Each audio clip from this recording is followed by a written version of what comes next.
Interior designers don't just decorate, they actually think differently from the start. I mean, they don't just walk into a room wondering which paint color to try. They ask, what's the story here and what matters to the person who lives here? And once they figure that out, every design choice becomes easier. And so in this video, I'm gonna walk through how real designers approach a space. So that means how they map it, how they layer it, and how they fill it with meaning instead of just stuff. Because good design isn't about following trends. It's about creating something that actually feels like home. So first and foremost, you wanna let the room start with a story. Like I just said, designers don't start with trends, color palettes, or Pinterest boards. They start with something meaningful, something personal that anchors the space. So that could be a piece of art, a handmade lamp, a textile from a trip. It doesn't matter. But when a room begins with something that you care about, the results feel so much more layered, intentional, and just full of soul. And that's kind of the essence of what real designers do. They design from something,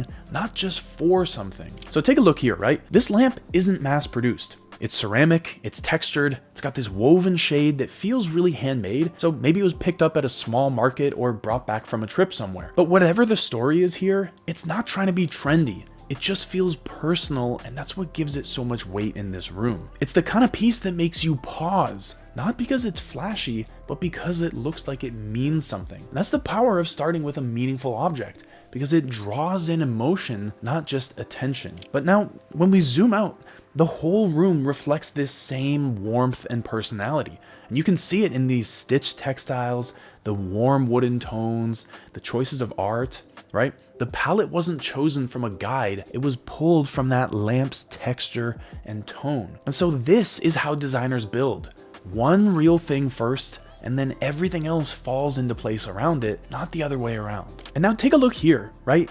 These maps aren't just decorative filler. They're curated, they're historical, they might even be sentimental. Each one of them shows a different place, but together they tell you that this person values history, place, and memory.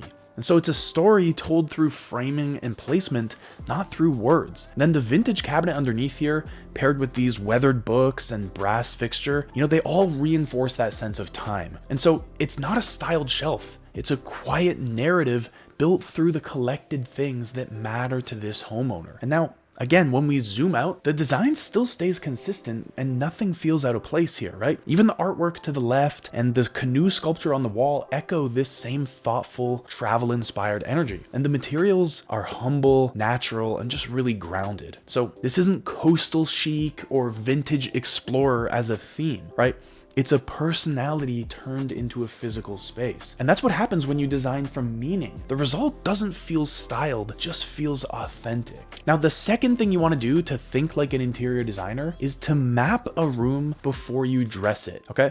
So the best design rooms don't start with color, they start with flow. And before you even think about paint swatches or throw pillows, you need to figure out how people will actually move, live, and gather in that space. So that's what mapping is all about, right? It means defining your zones, carving out walkways, and giving every piece of furniture a job. Okay, so take a look at this room, right? You can see that the back of the sofa lines up cleanly with the base of the stairs. And that's not random. It tells you exactly where the living zone begins, and it keeps the traffic flowing naturally along the wall and under the stairs, so there are no awkward dead ends and no visual clutter. Now you'll also notice that there's plenty of space behind the sofa before you hit the console and the windows. And that empty floor area isn't wasted, it's actually really deliberate because it keeps this space open, bright, and walkable, so the room doesn't feel like a maze of furniture even though it is fully used. Now check out this classic move in open concept design, right? The rug here is framing the sofas, the coffee table, and the bench into a single unit. And so it makes this entire area feel like a grounded zone for conversation, which is separate from the rest of the room, but without blocking the views or any light. And overall, the placement just feels really intuitive, right? The sofas are facing each other, the chairs are curving into the group, and every seat has a line of sight to another one, but nothing feels shoved to the side, okay? So it's a social layout that's designed to bring people together, not just look great in photographs. space. Now in this room, it's the fireplace that acts as an architectural anchor that naturally divides this open plan room into two zones, one for lounging and the other for more intimate conversation. And so it gives a lot of structure without using walls, and it ensures the space doesn't feel like one big blur. And so on the left here, this white sectional sofa is clearly defining the relaxed kind of lounge area, and everything in this corner, from the coffee table to the floor lamp and even this potted tree, frames it like a bit of a soft, quiet retreat. And then on the other side, this tighter cluster of chairs and side tables create a more intimate zone for conversation. But these chairs aren't just aesthetic, they're scaled and positioned to encourage real use. And then as you enter the space, the round entry table with this oversized plant really helps to guide movement and sight lines throughout the space. And so it marks the threshold between zones while still keeping everything visually open and connected. Rule number 3 of thinking like an interior designer is to invest in pieces that age well. Because trends fade,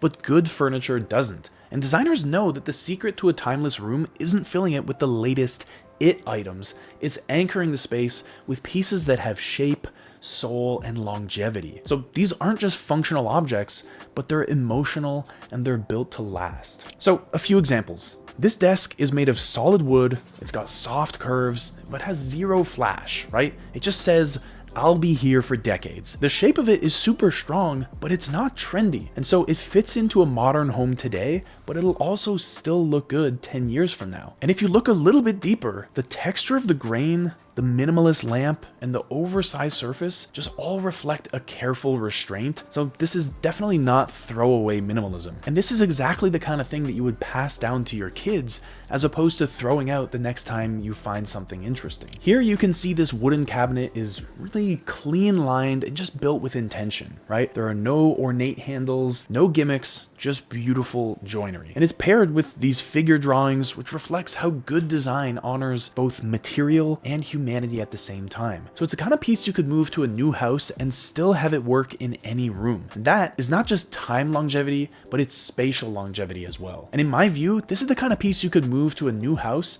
and still have it work in pretty much any room. Now, this chair is definitely not following trends, but it is the statement itself. You know, this leather is only going to get better with age, so the chair will develop character the more it's used. This wooden table beside it is both functional and beautiful, and everything here just has visual weight, which means the design doesn't need to rely on accessories in order to feel complete. And then this room is following classic Bauhaus principles. It's functional, it's minimal, and it's designed to outlive any fad. You can instantly recognize the leather and the curved frame of this Wassily chair, but it's still never overdone. And then the matching table has a ton of structure, but it also brings negative space. And so it doesn't crowd the room, but instead it just really grounds it. So the fourth way to think like an interior designer is to layer like a designer. Because designers don't just decorate, instead they curate depth, right? A well-designed room doesn't feel good because of one statement piece. It feels good because every layer adds something.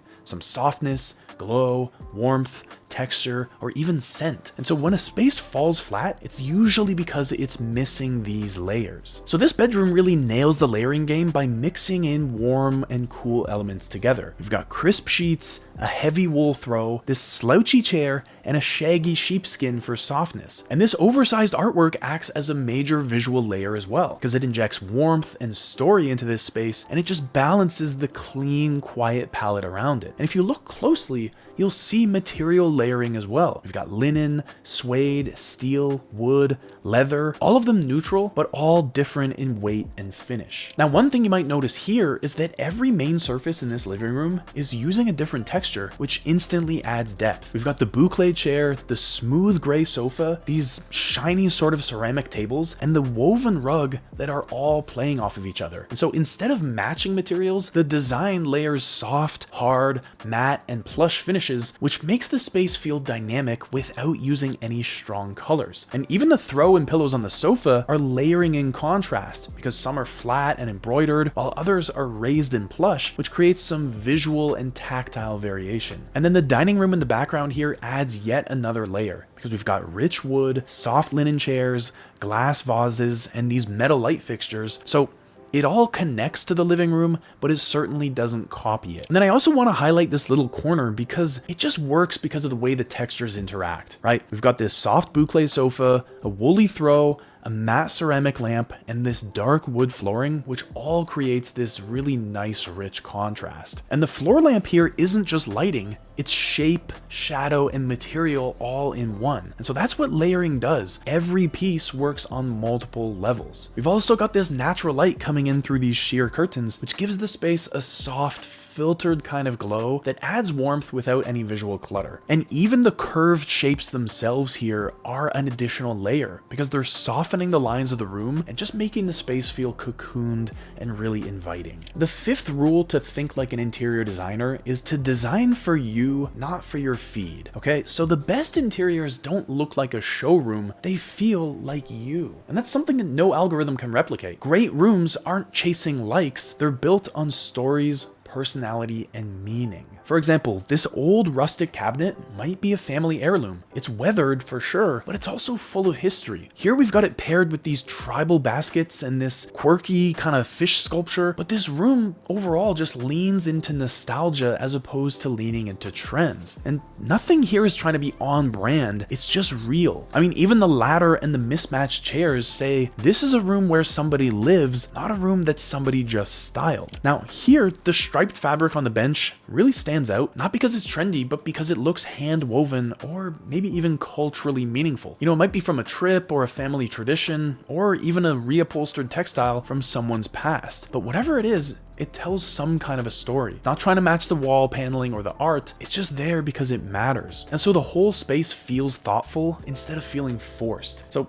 it's definitely clean, but it's also personal. And in this corner, the console may be antique, but it's grounded by the playful art on the wall, right? These plates with painted landscapes and quirky little prints. And it feels like someone's travel memories or a personal collection that grew over time. This is definitely art for the heart, not for the camera. And the flower arrangement just adds an additional layer of warmth and intention. So look, great design doesn't shout. It doesn't follow algorithms or try to impress strangers online. Instead, it feels like you. It's layered with stories. It's mapped with intention, and it's filled with pieces you actually care about, not just things that looked good in a catalog. And so if there's one takeaway from how designers work, it's this. Don't start with how a space should look. Start with why it matters. Anyway, if you like videos like this, I've left links to a few other similar ones in the description below, or you can check out this one up here, which is YouTube's #1 pick that it thinks you specifically will enjoy. I'll see you there.